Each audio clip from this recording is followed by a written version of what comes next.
Ya. A ver, ya. Como les había explicado, ya van a haber 2 sesiones de este mismo tema, del derecho de alimentos. Pero en esta parte voy a tocar lo que es este derecho de alimentos propiamente, y en la segunda sesión ya de cómo se lleva a cabo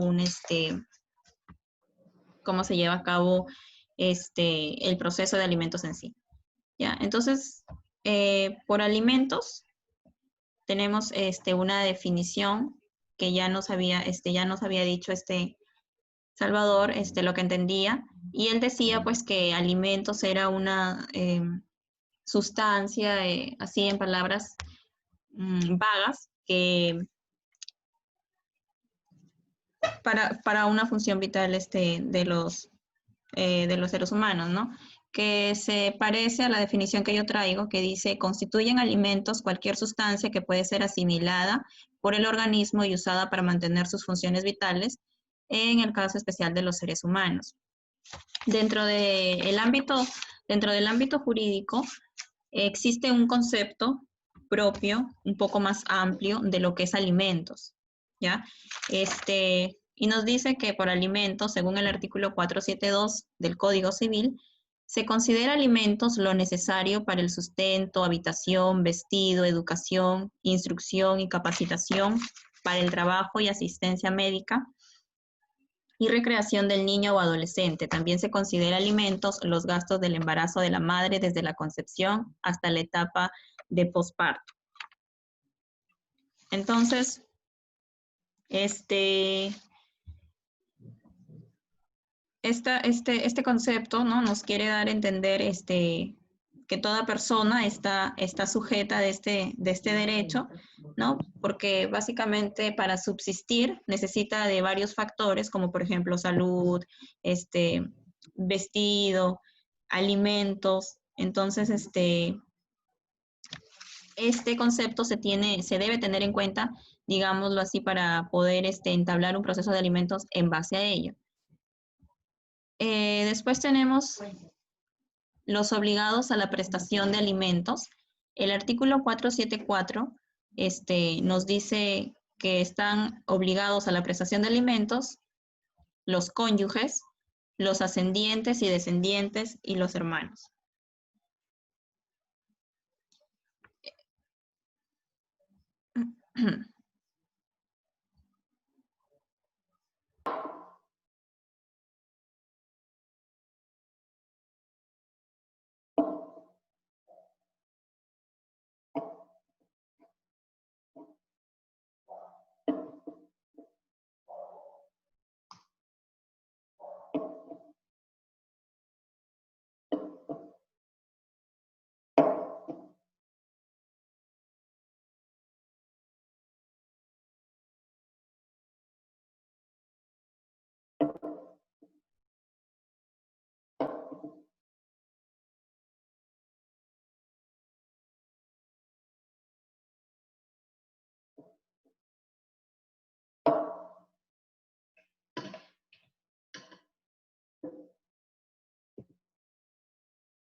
Chicos, activen sus cámaras para poderles tomar la captura.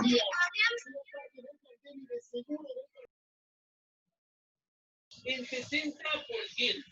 También se presentó 24 nuevos seguidores de velocidad. Bueno, vamos a empezar, vamos a seguir. No se mueva y escuche los protocolos operativos de alcoholemia. La Policía Nacional. Ya, sí le sale grabando, ¿no? Sí. Ya. Ya, en realidad lo voy a terminar como salga esta porque me estoy aburriendo también. Ya.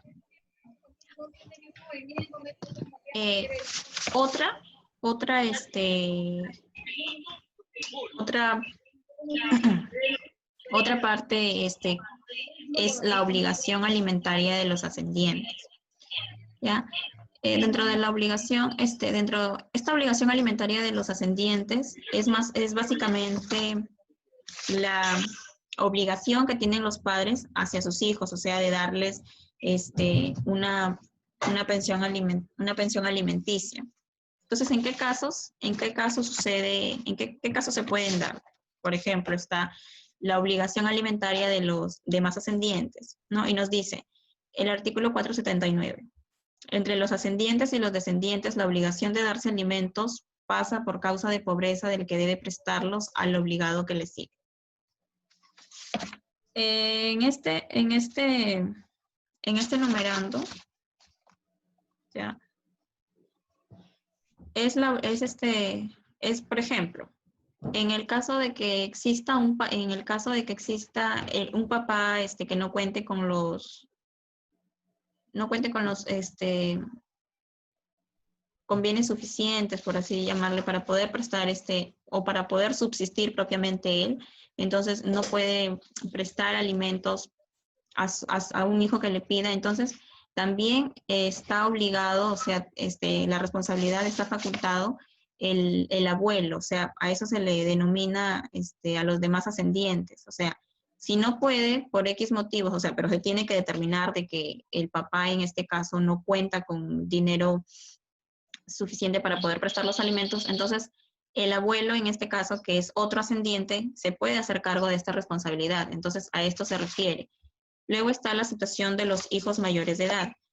Esta situación excepcional subsiste la obligación alimentaria para los hijos mayores de edad cuando no se encuentren en posibilidades de sufragar su sostenimiento o cuando se encuentren cursando estudios.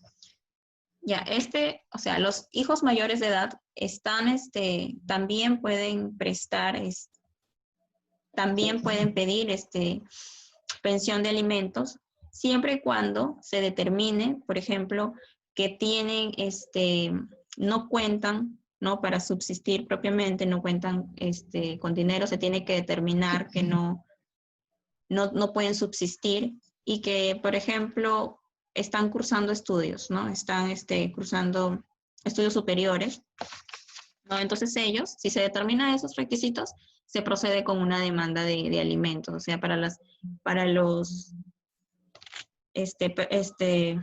hijos mayores de edad, procede alimentos. Luego está la pérdida del derecho de alimentos del alimentista indigno. Entonces esto por consideraciones ético-morales, la persona que es considerada o declarada indigno pierde, de hecho, el derecho a ser alimentado o a recibir una pensión de alimentos. Entonces, en estos casos, se ve lo que es la obligación alimentaria de los ascendientes. Luego tenemos la obligación alimentaria de los descendientes. Como habíamos dicho en la primera parte, si bien es cierto, los ascendientes, es decir, los padres pueden prestar, están obligados a darle una pensión de alimentos a los hijos también están obligados a darle una pensión de alimentos a sus padres. Entonces, existen dos situaciones: pérdida del derecho alimentario de los padres. ¿Cuándo el padre va a perder este derecho? El derecho de el derecho a tener una pensión de alimentos. La norma nos dice, por excepción, quienes son jurídicamente padres pierden el derecho de alimentos y sus sucesorales cuando practican el reconocimiento de un hijo extramatrimonial mayor de edad sin consentimiento o no mediando posesión constante del estado del hijo. Por ejemplo, el papá va a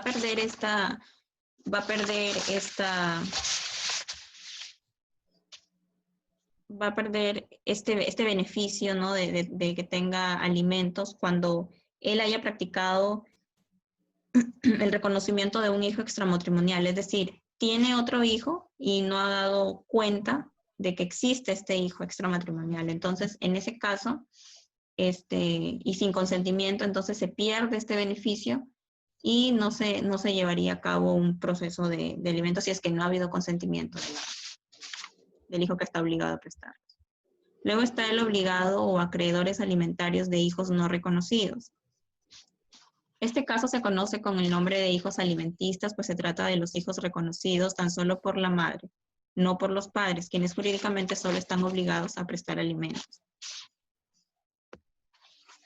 Les había hecho una pregunta, y bueno, yo también me había hecho la pregunta, y no sé si es que me puedan responder. ¿Ustedes qué piensan? Los llamados padres, que para la ley no lo son, ¿ya? piensan también que pueden reclamar alimentos del hijo que no lo es.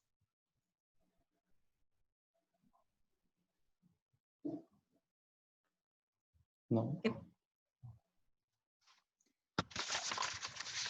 Yo investigando sobre esta pregunta, porque era una pregunta que no me dejaba dormir, dice que solamente está establecido para aquellos casos que se mantuvieron relaciones sexuales en la época de la concepción, solamente. O sea, como que deja también un poco de vacío esa parte. Entonces, los obligados de hijos reconocidos, ¿no? Son los que solamente son reconocidos por uno de los padres, en este caso puede ser de la mamá y no por el papá, y están obligados a dar una prestación de alimentos o una pensión de alimentos. Luego está el último, que es el derecho y obligación alimentaria entre los hermanos. La norma nos dice que no debe perderse la idea del principio de prelación para cumplir con la obligación, así como para reclamar el derecho de los alimentos, que para este caso se rige por el orden sucesoral. ¿Ya? Entonces, en esta parte, solamente se va a pedir, o sea, entre los hermanos, ¿no? Va a haber este tipo de prestación de alimentos cuando sea imprescindible. Y, por ejemplo, el papá y la mamá están obligados a prestar alimentos, esto se debe, si, por ejemplo, el papá y la mamá están obligados a prestar alimentos a, no sé, más de 2 hijos, entonces se tiene que dividir esta función, ¿no? Dentro de los ingresos para que cada uno tenga en partes iguales, en partes proporcionales, ¿no? Entonces, básicamente, es eso. Esas son las situaciones que se dan para un proceso de alimentos, ¿ya? Hay otra parte, como les había dicho, que se va a tocar en la otra sesión, que es sobre cómo se da ya un proceso de alimentos y en qué casos. Si por ahí tuvieran un caso, ¿no? De que quieran entablar un proceso de alimentos, entonces verificaríamos en qué casos, o sea, quién es el obligado a prestar ese alimento, en qué caso se da, ¿no? Como ya lo hemos venido hablando, para poder, para que se pueda determinar si subsiste o no una pensión de alimentos. ¿Ya? Entonces, eso sería todo y ojalá nos encontremos en la próxima sesión para terminar esta parte, que ya es la conclusión de lo que hemos venido hablando.